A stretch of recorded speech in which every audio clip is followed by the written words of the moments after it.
السلام علیکم ورحمۃ اللہ وبرکاتہ۔ امید کرتا ہوں دوستو آپ تمام حضرات خیریت سے ہوں گے۔ اللہ سے دعا ہے جہاں بھی آپ ہیں اللہ آپ کو خوشی اور سلامتی کے ساتھ محفوظ رکھے۔ دوستو، موت دنیا کی ایسی ایک اٹل حقیقت ہے جس سے کبھی بھی کسی کو انکار نہیں ہوا ہے۔ دنیا کے فرعون، قارون، نمرود، شداد، جتنے بھی ظالم ترین سپر پاور والی بادشاہ بھی گزرے ہیں، کبھی بھی وہ بھی موت کا انکار نہیں کرتے تھے۔ اور آج بھی تختہ ارضی پر جتنے بھی سپر پاورفل انسان پائے جاتے ہیں یا پاورفل مخلوق پائی جاتی ہے، کوئی بھی موت کا انکار نہیں کر سکتا کہ موت نہیں آئے گی۔ موت کا آنا بالکل یقینی ہے۔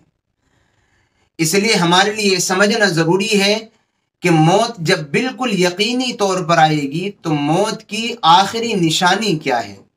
آج میں آپ کی خدمت میں موت کی بالکل آخری اور یقینی نشانی بتلانے والا ہوں کہ جب موت آنے والی ہوتی ہے تو اس کی آخری نشانی اور بالکل یقینی علامت کیا ہوتی ہے کہ جس کے بعد یہ کلیئر ہو جاتا ہے کہ اب موت آئے گی ہی، اب وہ ادھر ادھر کوئی گنجائش والی بات نہیں۔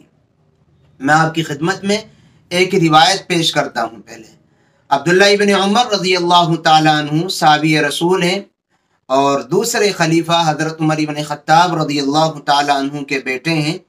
فرماتے ہیں قال رسول اللہ صلی اللہ علیہ وسلم ان اللہ یقبل توبۃ العبد ما لم یغرغر، اللہ تعالیٰ بندے کی توبہ کو اس وقت تک قبول کرتا رہتا ہے جب تک کہ اس کے اوپر غرغرے کی کیفیت طاری نہ ہو جائے۔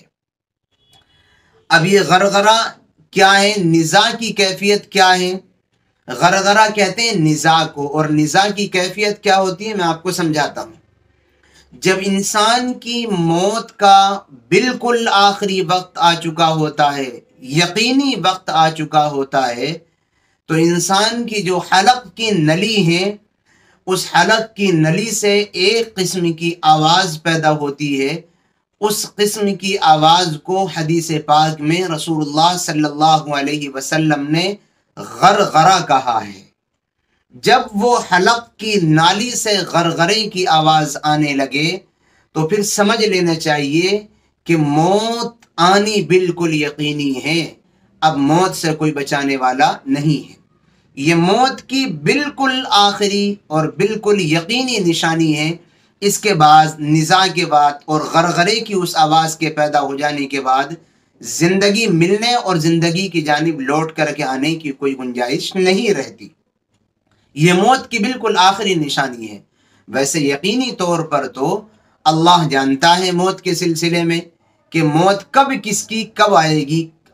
حضور علیہ الصلاۃ والتسلیم کو بھی اس کا علم نہیں دیا گیا تھا، لیکن یہ علامت اور نشانی میں نے ذکر کی ہے کہ جس انسان پر یہ کیفیت طاری ہو جائے کہ اس کے حلق کی نالی سے غرغرے کسی کی آواز آنے لگے تو پھر سمجھ لینا چاہیے اب اس بندے کا اللہ سے ملاقات کا وقت آ چکا ہے، یہ اللہ کے پاس جانے والا ہے۔ اور اس غرغرے کی کیفیت کے طاری ہونے کے بعد توبہ قبول نہیں ہوتی۔ اللہ تعالیٰ اس غرغرے کی آواز آنے سے پہلے اگر کوئی بندہ توبہ کر لے تو پھر اس کی توبہ بھی قبول کر لیتا ہے۔ یا اسی طرح اگر کوئی انسان غرغرے کی آواز آنے سے پہلے، نزاع کی کیفیت طاری ہونے سے پہلے کوئی غیر ایمان والا اسلام قبول کر لے تو پھر اس کا ایمان اور اسلام بھی قبول کیا جائے گا۔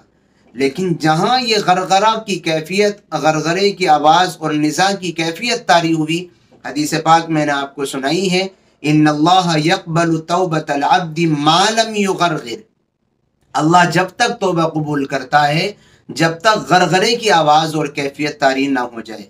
جہاں یہ غرغرے کی آواز اور کیفیت طاری ہوئی تو اس کا مطلب یہ بالکل آخری وقت ہے اب اس کے بعد توبہ بھی قبول نہیں۔ اس کے بعد اگر کوئی مسلمان ہونا چاہتا ہے تو پھر اس کے بعد اس کا لایا ہوا ایمان بھی اللہ قبول نہیں کرے گا۔ یہ آخری نشانی ہوتی ہے بالکل موت کی۔ اللہ تعالی ہم سب کی موت کو آسان فرمائے اور اللہ تعالی ہم سب کا خاتمہ ایمان پر فرمائے اور کلمے کی حالت میں، مسلمان ہونے کی حالت میں اس دنیا سے ہمیں اپنے پاس بلائے، اس سے بڑا اعزاز اور اکرام اللہ کے یہاں کچھ بھی نہیں ہو سکتا ہے۔ امید کرتا ہوں میں آپ کو اپنی بات سمجھا پایا ہوں۔ دعاؤں کی درخواست ہے، پھر ملیں گے انشاءاللہ کسی نئی اور اچھی ویڈیو کے ساتھ۔ السلام علیکم ورحمۃ اللہ وبرکاتہ۔